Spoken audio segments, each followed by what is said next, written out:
a podcast by respiratory leaders for respiratory leaders. This is RT Sidebar. Stay tuned.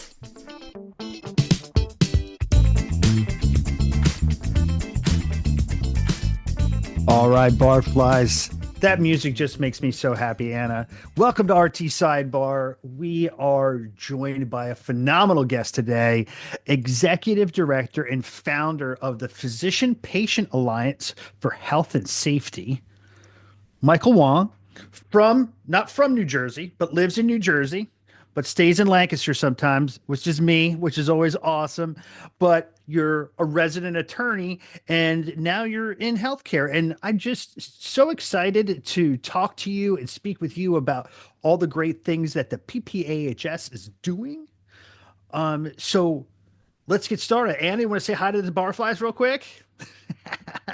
Hello, Barflies, coming at you live from Brooklyn, where Michael's son lives as well in Prospect Park, which is like really close to me. So shout out to him. Oh, what's your son's name?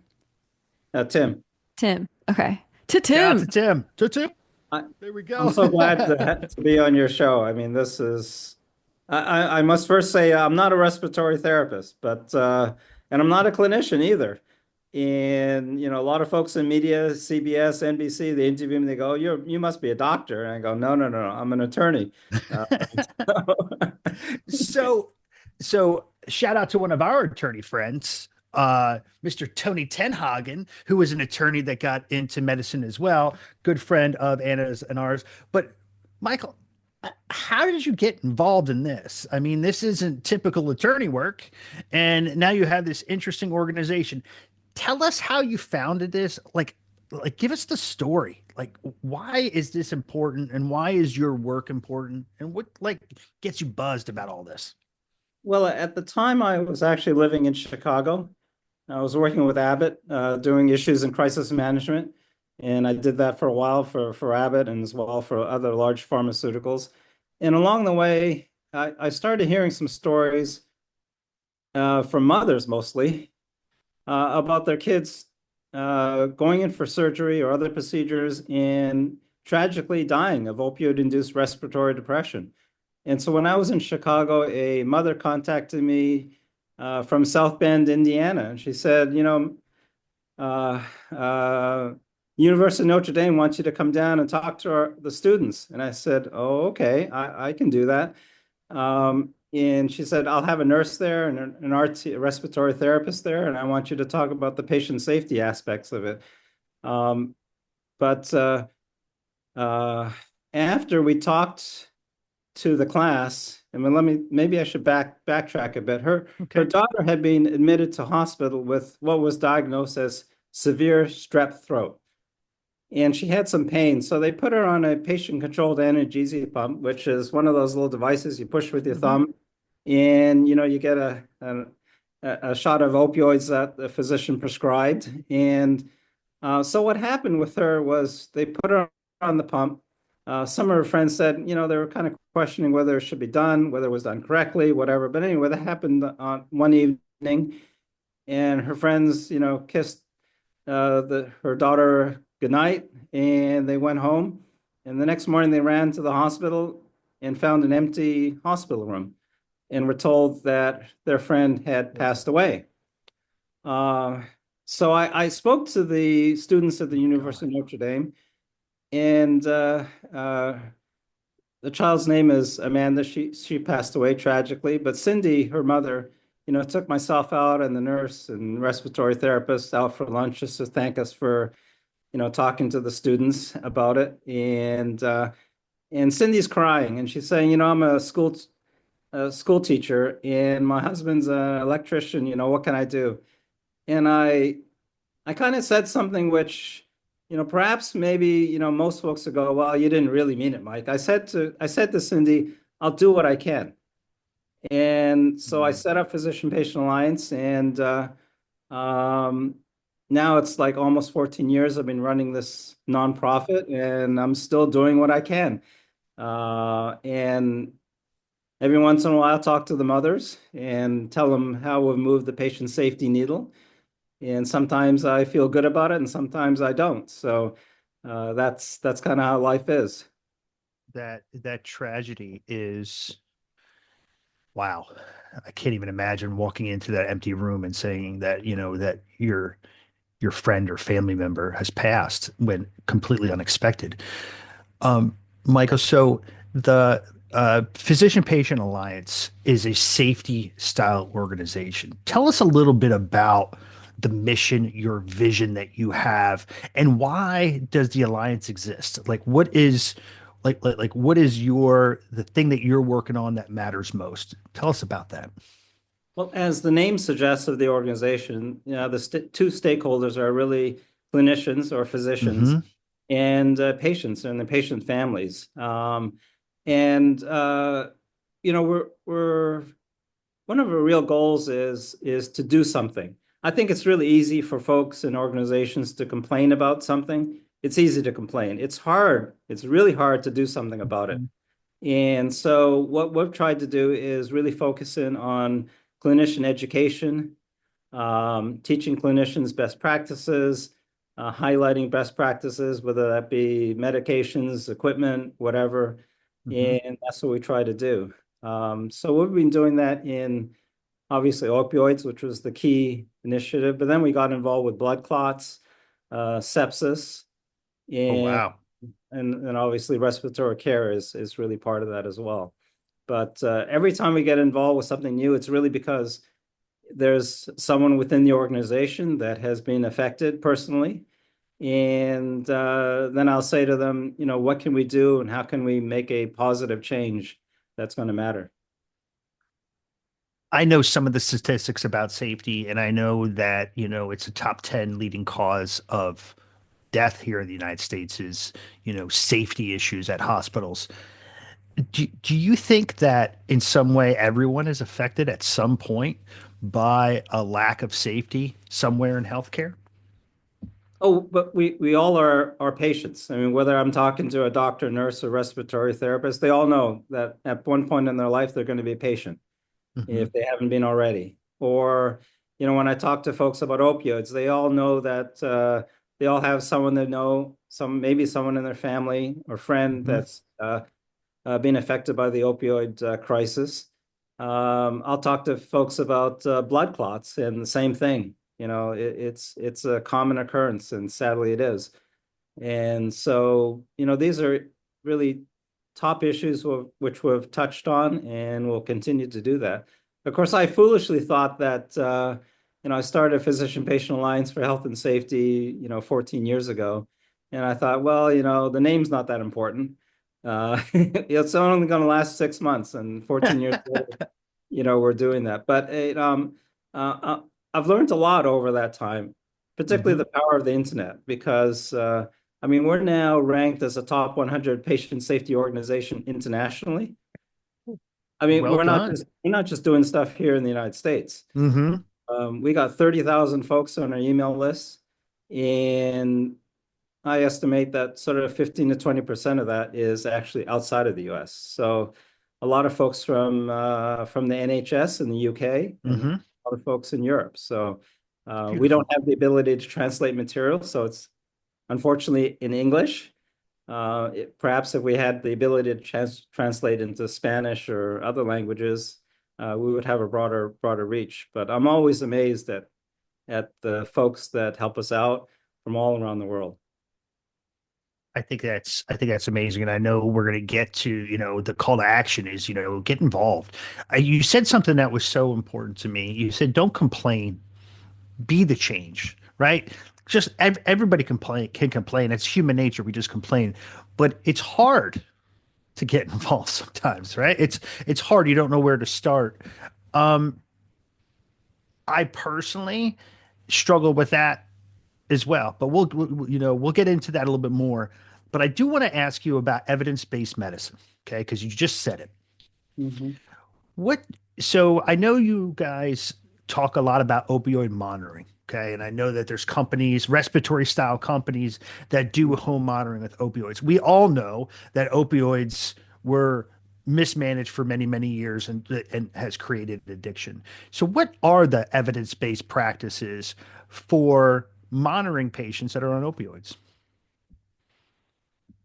Well, since we had a number of kids that died that had been placed on patient-controlled analgesia pumps, Hmm. not being a clinician, I brought together some folks that know better than I do. And so we decided that we would do a PCA safety checklist.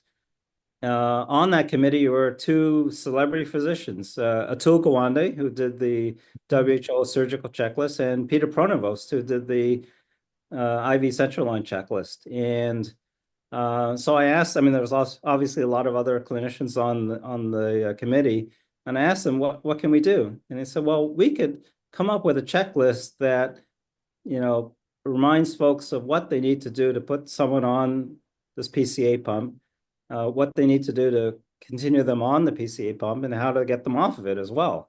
And so that's what we did. Um, how well or how vast that patient safety checklist is used. I do know on institutions that are using it. We haven't had funding to figure it out from a like a clinical trial aspect, Hmm. but hopefully one day we might be able to do that. I love that. I had a friend of mine that once told me, if there's no evidence, create the evidence. And that really just means a lot to me. These safety checklists, I think about them all the time. You know, when you're talking about universal protocols, you're talking about CLABSI and CAUTI prevention. They're all best practice checklists, and you brought the right people in to make these checklists. I mean, once again, getting and complaining is easy. Getting It, involved and actually doing something is a little bit different. So I applaud you for, creating the evidence and creating the safety, grassroots style. Anna? Yeah, Michael, thank you again for being on today. It's been a long time coming, and I think it's really cool. It was Dr. McQueen who actually forwarded an email to me that you had sent him maybe like 2 years ago, and he was like, he said, "I will talk to you about this, but just know you need to talk to Michael." Like, and that was it. And the next day, he just said, like, "You really need to hear Michael, and he would be great on RT Sidebar." So, definitely so happy that we're talking about this. If one of our listeners wants one of these checklists, or they're like, yes, like, how do they get the checklist? Is that something that you email out, or is that something I could put in the show notes? you can just go to our website, ppahs.org, and there's a tab there, and you can download it for free. Um, perhaps we should have gated the content. I mean, sometimes I have IT people say, you should gate the content, yada, yada, yada, and pay people for doing that. But that's not the whole idea. I mean, we want to try to make our resources and the checklists and Mhm. the courses that we produce, any podcasts that we may be involved in, and the bar has to be as low as possible. We don't want anyone to say, "Oh, I don't want to pay, $10 or $5 to get this." So, stuff is free. Um, yeah, maybe a business person would say, Mike, you could have charged whatever, but we don't do that. We don't do that. Yeah, I mean, And why create more friction when you're trying to create change? yeah, well, as one of the early people in the board reminds me, he said to me, Mike, if we can save one life, just one life, we would have done our job. And I keep that in mind every time I, do one of these things. The checklists are hard. I mean, they really are hard because Mhm. the committees, that were put together, the task is to take all of the best practices, all of that research there, the hundreds and hundreds of pages, and distill it into, for the PCA safe checklist, it was one page. Mhm. For a checklist that we did for maternal patients and blood clots, it was 2 pages or something like that. So the demand is really high. I mean, sometimes they'll say to me, Mike, that can't be done. And I say, well, if we're going beyond sort of 4 pages, no one's going to read it. And you have to understand that it's not just one page of stuff. It's like one page that has like bullet points. It's not a lot of text Mhm.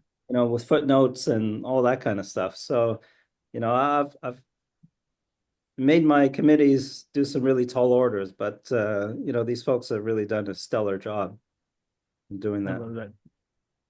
Have you heard any success stories?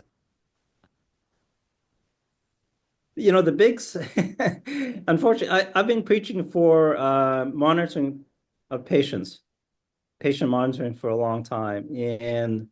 And tragically, the best success story I've heard, I was at a conference and a woman asked me, so what do I do if my mom's going into having a procedure, she's going to be in the Mhm. hospital, that kind of stuff.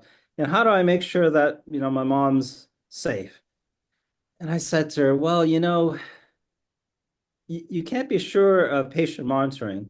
And even if there is patient monitoring, I mean, the monitors, as you know, everyone's gone to a hospital, there's equipment going off and beeping all the time, and no one's paying attention. So what I told her is, the only way to make sure your mom is really safe, really, really safe, is to have you or someone else sit in the room with her, like 24/7.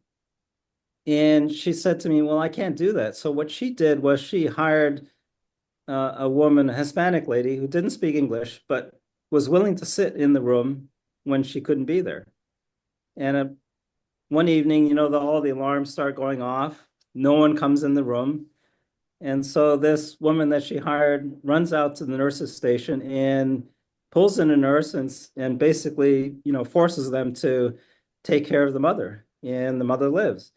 Um, you know, the, but tragically, we do have the technology and know-how today that we don't have to necessarily have someone sitting in the room. But that's kind of what I say to folks. If you want to guarantee that a loved one makes that out of the hospital, get involved in their care. Sit in the hospital room if you have to.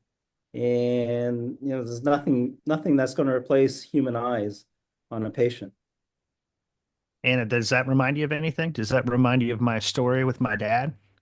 You know, I'm a cl I'm a clinician, and my dad had to have open heart surgery. And as a clinician, my wife's a clinician as well. We know what to expect. So us being there, like we know how it's supposed to be.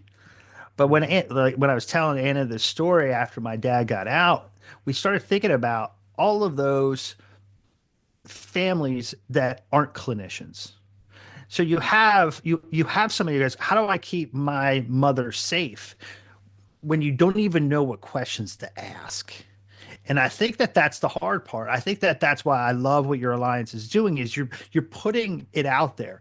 Yeah, a hospital's not always safe, but this is how you can help make them more safe. So, do you think that it could be solved with technology, or is this part of me feels that this is a little bit of apathy in the clinician space because they're just so busy, they're so overworked that safety isn't as top of a priority. Like, where are your thoughts about where we live today when it comes to safety in hospitals? I mean, ultimately, we have technology, we have know-how, and together those two are going to keep us safe. A lot of people now talk about, AI and machine learning and all that. And I go, well, I often get the question, Mike, what do you think? Is AI going to replace a doctor?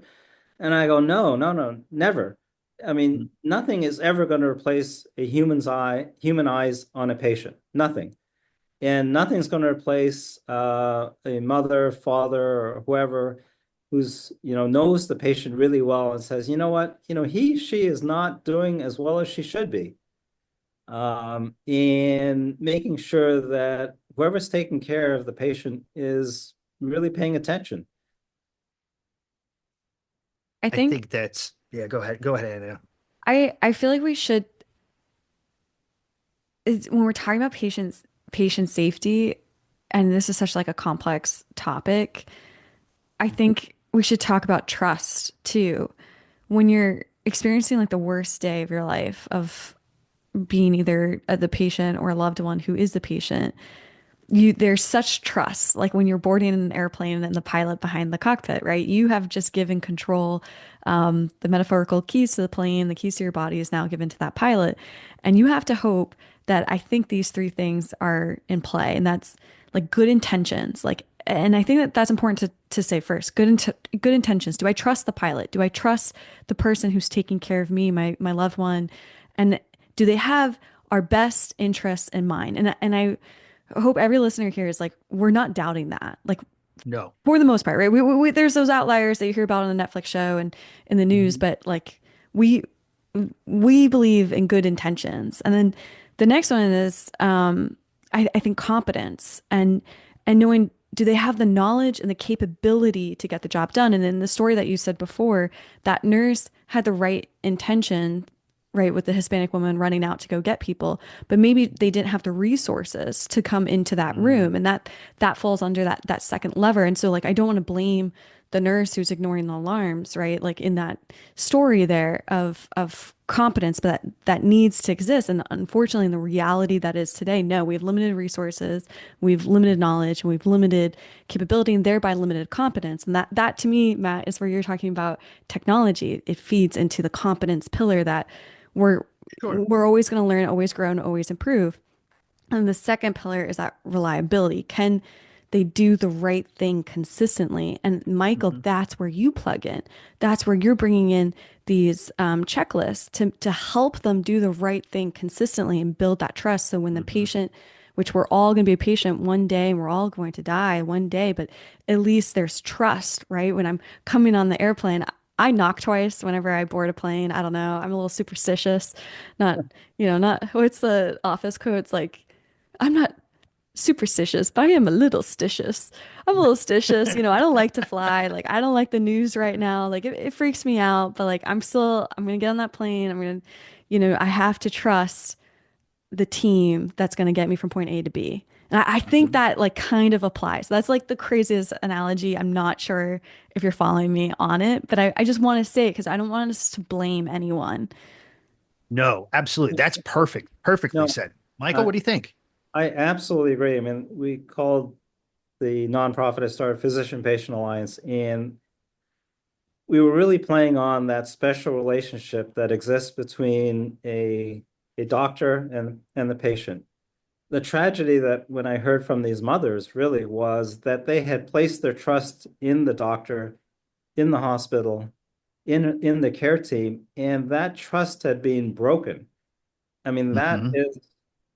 that's a key for every single story that I heard. That trust had been broken because that son, daughter, and of course, I heard other stories later, mothers and fathers, whoever, a friend, they didn't make it out of the hospital, and that trust was broken. I mean, in the case of the mother from South Bend, Indiana, I mean, she was on, and some of the friends were on antidepressants for many years, um, just because of the shock of finding out that their friend or their daughter had not made it through. Something that should have been rather simple. And of course, um, we all know it doesn't take a lot of smarts to know that, if you have a restricted airway, I'm not too sure you'd want to be giving opioids to that person. It's just going to make it even worse. Um, I'm talking to respiratory therapists here on this show, so sure everyone's going, well, that shouldn't have happened, but it did. It did happen. And I think that you brought up a really good point. Okay. So competence sometimes is an icky word. You're like, oh, I'm not competent, but it's really the tools and resources. And knowledge is a resource. So sometimes you just don't know what you don't know. So you try to fill it with some technology, and sometimes you can't. So here's an example I know Michael and I understand rather well. COVID. So during COVID, respiratory therapists high on the list, saving lives, doing the very best they can, but they didn't have a lot of tools and resources. I remember I had policies changing daily, and they're like, Matt, what are you doing? We can't follow all this stuff. There wasn't enough respiratory therapists. The knowledge gap, we were all looking at Brooklyn to see what's going on in New York for us to tell us how to take care of these patients, to be honest, you know, but no matter how much we wanted to do a good job, we really did not feel like we did a good job. So, where did your organization stand when it comes to COVID and helping respiratory therapists? Yeah. So the COVID period you were talking about, Matt, I mean, Yeah. I mean, God forbid that happens again in our lifetime, but it probably will. But in any case, during the COVID period, one of the things that a lot of folks were suffering from, they couldn't breathe, obviously, and they were being put on mechanical ventilation. And Mhm. I was saying this to our board and clinicians around me, and they'd say, well, you know, we got to start, we got to figure out a standard for how we take care of mechanically ventilated patients and how do we get them off of it. And so that's how we got that I got introduced to Anna in Mhm. Therm because we started the Enhanced Respiratory Care Program. Part of that is to care for mechanically ventilated patients and to get patients off of mechanical ventilation. Mhm. Because one of the things I was hearing from families, once the patient goes on, obviously, the patient can breathe, but the problem is the patient can't talk very well. The quality of life of the patient, suffers horribly. And so I was saying to folks, how do we figure out how to get folks off of it? And so we put together a committee. Again, I run the organization by committee You got it. and of folks that know better than I do about what to do. And so we proclaimed the first national standard for taking care of mechanically ventilated patients. And I'm so rewarded by it because there are two parts of the program. We're going around the country accrediting facilities that meet that standard.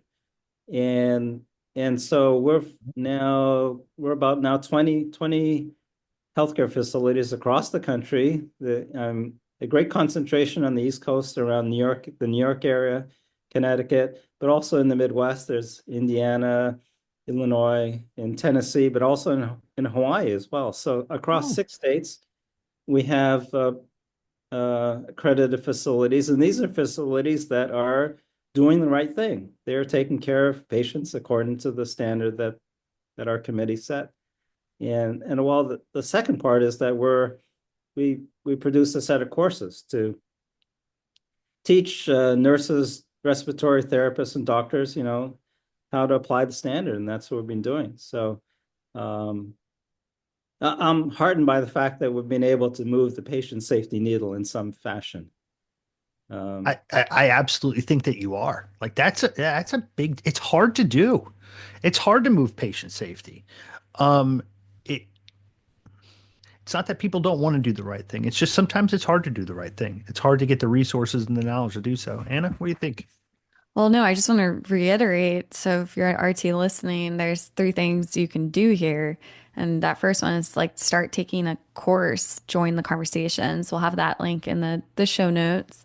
And then the next one is to get involved, to get your hospital involved and get accredited. No, I love that. Absolutely. And we've had a lot of RTs taking it. Um, Nurses are the other big population that's taken it. Yes, obviously, my apologies to doctors, but RTs and nurses are the ones that are really taking care of the patients as they're lying in the room. And yeah, get your facility accredited, make sure they're meeting the standard, and then take the courses to make sure that you um, have the knowledge and skill set to take care of the patients. I love that. Michael, give us your elevator pitch on your enhanced respiratory program because I've been playing around in it. There's lots of great information. So give us like why should respiratory therapists go to your site and learn about this? It combines know-how, best Hmm. practices, human knowledge, but also technology as well to create the best possible outcomes for patients. And that's really that combination of know-how and technology I think we talked about earlier. So come to the website and learn about it and get involved. Um, on our website, if you go there, there's a little get involved button. And we have patients, we have family, friends, patients, clinicians that are, every week pressing on this button and they'll say, how can I get involved? Sometimes it's a clinician that says, he's in internal care or whatever, and he or she will tell me what they do. Or sometimes it's just the patient, and I'll say, well, can you help us write articles? Are you a designer? Mm. Are you a researcher? And this is how we get folks involved from all around the world. I mean, we get our IT help mostly from India and Pakistan. We got designers from South America. We also have designers from, Africa that help us out, writers in the UK or in Canada, or there's just so many places that get involved in our work. So I'm just, you know, in addition to sort of trying to move the patient safety needle, I'm always pleased with the number of folks that just say, "Hey, I want to help out," and that's what they do. Now, sometimes they come to us, with a specific need. I Mm-hmm. had a volunteer that got caught drinking and driving down in Georgia somewhere or something like that. And he said to the court, well, he had to do community service. He said, well, I'll do community service for the Physician Patient Alliance. And the judge says, sure. And so I signed off on his hours, and I was able to do him a service, but as well he did us a service by creating some great designs for us that we use on our website and whatever conferences we were presenting at Mm-hmm. that time. So I think that's an important message is, a lot of time respiratory therapists that work in the hospital or even at home, they feel kind of like they're not empowered to make change. I think what you're saying and what I'm getting out of this conversation is you can be the difference and you can get involved and get some change. And I think that might give people like a little boost of energy, a little boost of feeling good about themselves in the profession. So I'm gonna smash that button. That's what they say. That's what the kids say. Smash that button. And always like, ugh, you're so old. yeah, but Matt, you're right. And most people that click that button and say they want to get involved is just because they want to help us with our mission to improve patient safety and the quality of patient care. That's all they want to do. And whether they have particular clinical knowledge or something else, we can always get folks to help us out. I mean, no matter where they are or what they know, we can find a place for them. Simple yet very, very important mission. Mhm. Uh, Michael, thank you so much for all that you do with the Alliance. Check out Michael's website, PPAHS.org. That stands for Physician Patient Alliance for Health and Safety. So PPAHS.org to check out the site. Definitely check out the enhanced respiratory program. I've been playing around, lots of cool stuff. So Barflies, good place to get education, excellent opportunities. Michael, thank you so much. Big call to action. All you barflies out there, if you're not getting involved with something, think about this because I think that this is the right move. Real quick, before we finish up, any quick shout outs, Michael? Just get involved wherever you are or whatever you're doing in your life. Get involved, help out, whether it's with us or with someone else. Get involved in terms of making, you know, patient safety better and improving the lives of our patients. Do it with us or do it with another organization, but don't just complain about something. Get involved and get something done. I love that. Anna, any final thoughts or shout outs from you? We should connect Michael with Kaylee Dayton. Do you know Yes, Kaylee we Dayton, should. or have you been on Walking Home from the ICU podcast? I have not. I have not, but would be happy to talk about Oh, that. Yeah. we like to connect people. So Kaylee, you OG Barfly. She does Awaken Walking ICU. It's all about ambulation and safety. Margaret Arnold, who works for Early Mobility. JJ, the RT, works with all of them. Definitely have the same mission.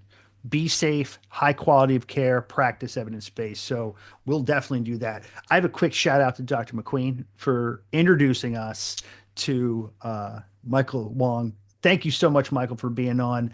Anything else before we go? Final call. All right, Anna. Vapotherm does not practice medicine or provide medical services or advice. Any clinical recommendations provided herein are solely those of the speaker. Practitioners should refer to the full indications for use and operating instructions of any products referenced before use. Hosts and producers are paid employees or consultants of Vapotherm, and our guests are not compensated.